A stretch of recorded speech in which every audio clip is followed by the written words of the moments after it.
শহীদ মিনার বা কোনো স্মৃতিস্তম্ভে মোমবাতি প্রজ্বলন ইসলামী শরিয়ার দৃষ্টিকোণ থেকে প্রশংসনীয় কোনো বিষয় নয়।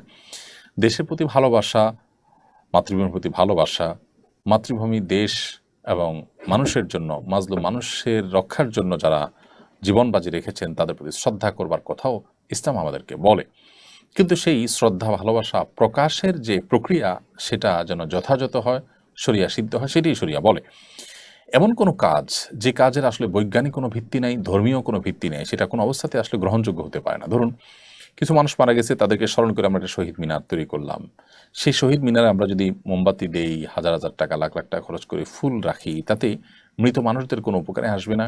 এটি না বৈজ্ঞানিকভাবে তার কোনো উপকার আসার কোনো সুযোগ আছে, না ধর্মীয় দৃষ্টিকোণ থেকে উপকার আসার সুযোগ আছে। বরং এই টাকা দিয়ে যদি আমি গরিব দুঃখীদেরকে দান করি আর সওয়াবের বিষয়টি আমি তাদের জন্য সওয়াবের নিয়ত করি যে তাদের তরফ থেকে দান